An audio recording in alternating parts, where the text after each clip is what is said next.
ନାକୁ ସ୍ୱାଗତ। ଆମେ ସମସ୍ତେ ଜାଣିଛେ ଜଗନ୍ନାଥ ଦାସଙ୍କ ଓଡ଼ିଆ ଭାଗବତ ବିଷୟରେ ଆଉ ତାର କାହାଣୀ ବି ଶୁଣିଛେ। ହଁ, ପିଲାଦିନୁ ତ ଶୁଣି ଆସିଛେ। କିନ୍ତୁ କିଛି କାହାଣୀ ଏମିତି ଅଛି ଯାହାକୁ ଯେତେ ଥର ପଢ଼ିଲେ ବି କିଛି ନୂଆ ଅର୍ଥ ମିଳେ। ଠିକ୍ କହିଲେ। ଆଜି ଆମେ ସେମିତି ଗୋଟେ କାହାଣୀ ଭିତରକୁ ଯିବା। ଏହା ହେଉଛି ରାଜା ପରୀକ୍ଷିତ ଏବଂ କଳିଯୁଗର ଆରମ୍ଭର କାହାଣୀ।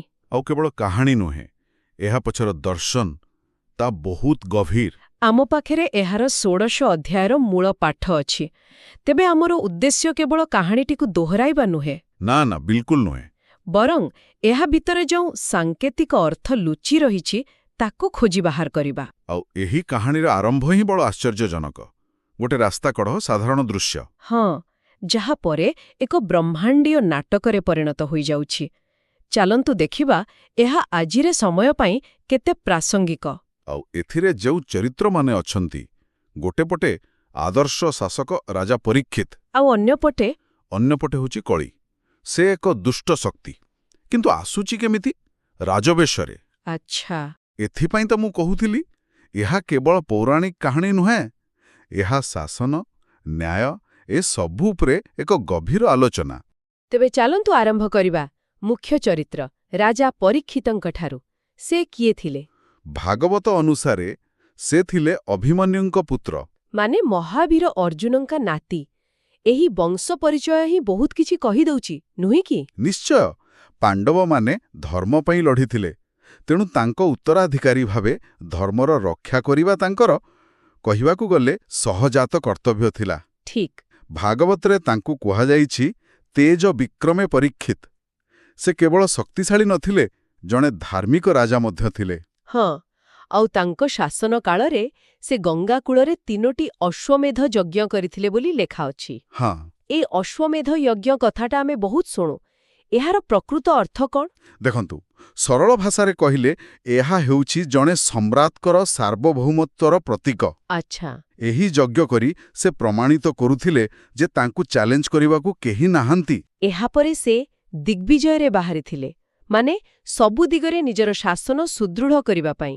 ହଁ, ତାଙ୍କର ରାଜ୍ୟ ସୁଦୃଢ଼ ଥିଲା, ଆଉ ତାଙ୍କ ବ୍ୟକ୍ତିଗତ ଜୀବନ ମଧ୍ୟ। ତାଙ୍କ ପରିବାର ବିଷୟରେ ବି କୁହାଯାଇଛି। ହଁ, ସେ ଇରାବତୀଙ୍କୁ ବିବାହ କରିଥିଲେ, ଆଉ ତାଙ୍କର ଜନ୍ମେଜୟଙ୍କ ସମେତ 4 ପୁତ୍ର ଥିଲେ। ତେବେ ଚିତ୍ରଟି ପୁରା ସ୍ପଷ୍ଟ। ଜଣେ ସମ୍ପୂର୍ଣ୍ଣ ରାଜା, ଯାହାଙ୍କ ରାଜ୍ୟରେ ଶାନ୍ତି, ସମୃଦ୍ଧି ସବୁ ଥିଲା। କିନ୍ତୁ ଏହି ଶାନ୍ତି ଭିତରେ ହିଁ ଅଶାନ୍ତିର ପ୍ରଥମ ଝଲକ ଦେଖାଗଲା। ଆଉ ଏଇଠୁ ହିଁ କାହାଣୀଟା ଗୋଟେ ନାଟକୀୟ ମୋଡ଼ ନେଉଛି। ରାଜା ପରୀକ୍ଷିତ ଦିଗ୍ବିଜୟ ସମୟରେ ଏକ ଅଦ୍ଭୁତ ଦୃଶ୍ୟ ଦେଖିଲେ। ଏକ ମନକୁ ଆଘାତ ଦେଲା ଭଳି ଦୃଶ୍ୟ।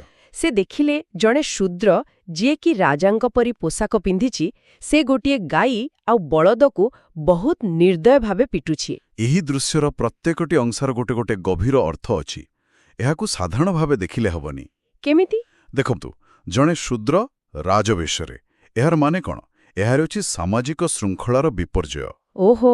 ଯୋଉଠି ଯୋଗ୍ୟତା ନୁହେଁ, ବରଂ ବାହାରର ବେଶଭୂଷା ହିଁ କ୍ଷମତାର ପରିଚୟ ଦେଉଛି। ଆଉ ସେ କାହାକୁ ପିଟୁଛି? ଗାଈ ଆଉ ବଳଦକୁ, ଯେଉଁମାନେ ଆମ ସଂସ୍କୃତିରେ କୃଷି, ସମୃଦ୍ଧି ଆଉ ପବିତ୍ରତାର ପ୍ରତୀକ। ଏଇଟା ହିଁ ଥିଲା କଳିଯୁଗ ଆସିବାର ପ୍ରଥମ ସଂକେତ। ବୁଝିଲେ, ମାନେ ଅଯୋଗ୍ୟ ଲୋକ କ୍ଷମତାକୁ ଆସିବେ ଆଉ ଧର୍ମ ଉପରେ ଅତ୍ୟାଚାର କରିବେ। ତେବେ ରାଜା ପରୀକ୍ଷିତ କ'ଣ କଲେ? ତାଙ୍କ ପ୍ରତିକ୍ରିୟା ଥିଲା ତତ୍କ୍ଷଣାତ୍। ଭାଗବତରେ ଲେଖା ଅଛି, ତତ୍କ୍ଷଣେ ଭୁଜ ଧରି ଆଣି। ମାନେ କୌଣସି ବିଳମ୍ବ ନ କରି ସେ ତାକୁ ଧରି ପକେଇଲେ। ହଁ, ନିଜ ବାହୁବଳରେ। ଏହା ହିଁ ଜଣେ ପ୍ରକୃତ ଶାସକର ପରିଚୟ, ଯିଏ ଅନ୍ୟାୟକୁ ମୁହୂର୍ତ୍ତେ ବି ବରଦାସ୍ତ କରେନି। କିନ୍ତୁ କାହାଣୀ ଏତିକିରେ ସରୁନି। ନା, ଏହା ତ ଆରମ୍ଭ ମାତ୍ର। ପରୀକ୍ଷିତ ଯାହା ଦେଖୁଥିଲେ, ତା ପଛରେ ଆଉ ଏକ ସତ୍ୟ ଲୁଚିଥିଲା। ହଁ, ଏଇଠି କାହାଣୀଟା ପୁରା ଗୋଟେ ଅଲଗା ସ୍ତରକୁ ଚାଲିଯାଉଛି। ସେହି ବଳଦ ଥିଲା ସ୍ୱୟଂ ଧର୍ମ। ଆଉ ସେ ଗୋଟିଏ ଗୋଡ଼ରେ ଠିଆ ହୋଇଥିଲା। ଆଉ ସେହି ଗାଈ ଥିଲେ ସ୍ୱୟଂ ପୃଥିବୀ। ସେମାନେ ପରସ୍ପର ସହ କଥା ହେଉଥିଲେ। କି ଚମତ୍କାର ରୂପକ! ଭାବନ୍ତୁ ତ, ଆମେ ଶୁଣିଛେ ଧର୍ମର 4 ପାଦ: ସତ୍ୟ, ଶୌଚ, ଦୟା ଆଉ ତପ।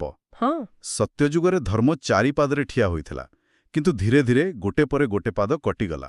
ଆଉ କଳିଯୁଗ ଆରମ୍ଭ ବେଳକୁ କେବଳ ତପ ରୂପକ ଗୋଟିଏ ପାଦ ବଞ୍ଚିଥିଲା। ସେଥିପାଇଁ ସେ ଏତେ ଦୁର୍ବଳ ଆଉ ଅସହାୟ। ଆଉ ଧର୍ମରୂପୀ ବୃଷଭ, ପୃଥିବୀରୂପୀ ଗାଈକୁ ତାର ଦୁଃଖର କାରଣ ପଚାରୁଛନ୍ତି। ହଁ, ଆଉ ସେ ଯେଉଁ ପ୍ରଶ୍ନଗୁଡ଼ିକ ପଚାରୁଛନ୍ତି ତା ପ୍ରକୃତରେ କଳିଯୁଗର ଲକ୍ଷଣର ଏକ ତାଲିକା। ସେ ପଚାରୁଛନ୍ତି, ହେ ବସୁନ୍ଧରୀ, ତୁମେ ଏତେ ଦୁଃଖୀ କାହିଁକି? ମୋର ଏହି ଗୋଟିଏ ପାଦ ଦେଖି ଦୁଃଖ କରୁଛ କି? ଏହାପରେ ସେ ଆହୁରି ଗଭୀରକୁ ଯାଉଛନ୍ତି, ପଚାରୁଛନ୍ତି, କଳିଯୁଗରେ ଶୂଦ୍ରମାନେ ତୁମ ଉପରେ ଶାସନ କରିବ ବୋଲି ଚିନ୍ତିତ କି? ଯଜ୍ଞ ବନ୍ଦ ହୋଇଯିବାରୁ ଦେବତାମାନେ ଅସନ୍ତୁଷ୍ଟ ହୋଇ ଇନ୍ଦ୍ର ବର୍ଷା କରୁନାହାନ୍ତି, ସେଥିପାଇଁ କି? ଏ ତ ଗଲା ଶାସନ ଆଉ ପରିବେଶ କଥା, କିନ୍ତୁ ଏହାପରେ ସେ ସିଧା ସାମାଜିକ ଅବକ୍ଷୟ କଥା ପଚାରୁଛନ୍ତି। ହଁ, ସେ ପଚାରୁଛନ୍ତି, ପୁରୁଷମାନେ କ'ଣ ନିଜ ସ୍ତ୍ରୀ ସନ୍ତାନଙ୍କୁ ଛାଡ଼ି ପରସ୍ତ୍ରୀଗାମୀ ହେଉଛନ୍ତି? ପିତାମାତା କ'ଣ ସନ୍ତାନଙ୍କୁ ସ୍ନେହ କରୁନାହାନ୍ତି? ବ୍ରାହ୍ମଣମାନେ କ'ଣ ନିଜ ଧର୍ମ ଛାଡ଼ି ଦେଉଛନ୍ତି? ଆଉ ସବୁଠୁ ବଡ଼ କଥା, କ୍ଷତ୍ରିୟ ରାଜାମାନେ କ'ଣ ପ୍ରଜାଙ୍କୁ ପାଳନ କରିବା ବଦଳରେ ପୀଡ଼ା ଦେଉଛନ୍ତି? ଏଗୁଡ଼ିକ କେବଳ ପ୍ରଶ୍ନ ନୁହେଁ, ଏହା ଏକ ସାମାଜିକ ସ୍ୱାସ୍ଥ୍ୟର ଚେକ୍ଲିଷ୍ଟ। ଆପଣ ଭାବନ୍ତୁ, ଠିକ୍। ଯେକୌଣସି ସମାଜ ପାଇଁ ଏହା ଲାଗୁ ହେବ। ଯେତେବେଳେ ପରିବାର ଭାଙ୍ଗେ, ଶାସକ ଅତ୍ୟାଚାରୀ ହୁଏ, ସେତେବେଳେ ସମାଜ ରୁଗ୍ଣ ହୋଇଯାଏ। କିନ୍ତୁ ପୃଥିବୀଙ୍କ ଉତ୍ତର ଏସବୁକୁ ବି ଟପି ଯାଉଛି। ହଁ, ସେ କହୁଛନ୍ତି, ଏସବୁ ତ ଖାଲି ଲକ୍ଷଣ, ମୂଳ ରୋଗ ନୁହେଁ।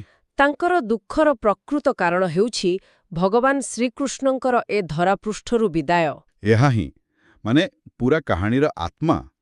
ପୃଥିବୀ ବୁଝାଉଛନ୍ତି ଯେ ଶ୍ରୀକୃଷ୍ଣ କେବଳ ଜଣେ ବ୍ୟକ୍ତି ନଥିଲେ, ସେ ଥିଲେ ସବୁ ସଦ୍ଗୁଣର ଆଧାର। ଠିକ୍, ତାଙ୍କ ସହିତ ହିଁ ସତ୍ୟ, ଶୌଚ, ଦୟା, କ୍ଷମା, ତ୍ୟାଗ ଏସବୁ ଶୁଭଗୁଣ ମଧ୍ୟ ଚାଲିଯାଇଛି। ତାଙ୍କର ଅନୁପସ୍ଥିତି ହିଁ ସେହି ଶୂନ୍ୟସ୍ଥାନ ତିଆରି କଲା ଯେଉଁଠି ପଡ଼ିଲା କଳେ ଦୃଷ୍ଟିପାତ। ତେଣୁ ସେ କେବଳ ନିଜ ପାଇଁ ନୁହେଁ, ସେହି ଦୁର୍ବଳ ହୋଇପଡ଼ିଥିବା ଧର୍ମ ପାଇଁ ମଧ୍ୟ କାନ୍ଦୁଛନ୍ତି। ବାଃ, କେତେ ଗଭୀର କଥା!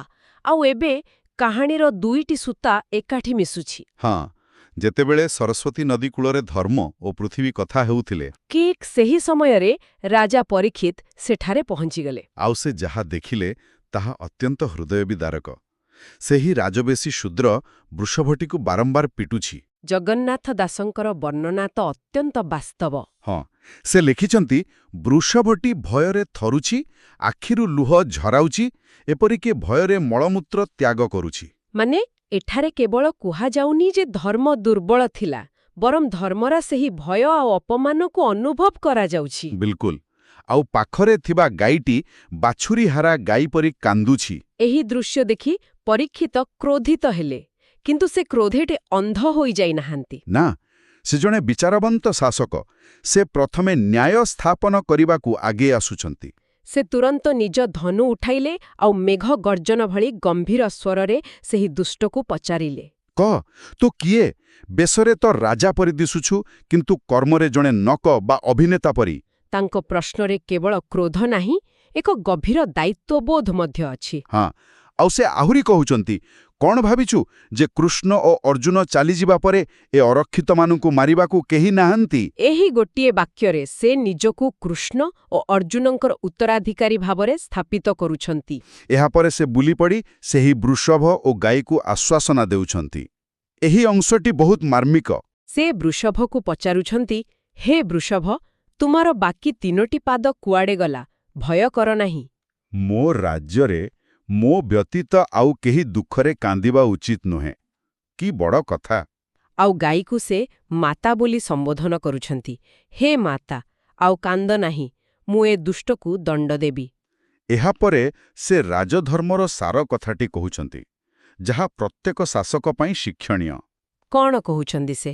ସେ କହୁଛନ୍ତି, ଯେଉଁ ରାଜାର ରାଜ୍ୟରେ ଦୁଷ୍ଟ ଲୋକ ପ୍ରଜାଙ୍କୁ ଦୁଃଖ ଦିଅନ୍ତି, ସେ ରାଜାର ଆୟୁ, ଯଶ, ସମ୍ପଦ ସବୁ ନାଶ ହୁଏ। ଆଉ ଶେଷରେ ସେ ନରକକୁ ଯାଏ। ଏହା ହିଁ ତ ରାଜଧର୍ମର ସଂଜ୍ଞା। ରାଜାର ପ୍ରଥମ କର୍ତ୍ତବ୍ୟ ହେଉଛି ଦୁର୍ବଳର ରକ୍ଷା ଆଉ ଦୁଷ୍ଟର ଦମନ। ତାଙ୍କ ସଂଳାପରୁ ଜଣେ ଆଦର୍ଶ ଶାସକର ସବୁ ଗୁଣ ସ୍ପଷ୍ଟ ହେଉଛି, ଦୟା, ନ୍ୟାୟ, କର୍ତ୍ତବ୍ୟନିଷ୍ଠା। ହଁ, ସେ କେବଳ ଦଣ୍ଡଦାତା ନୁହନ୍ତି, ସେ ଜଣେ ରକ୍ଷାକର୍ତ୍ତା ମଧ୍ୟ।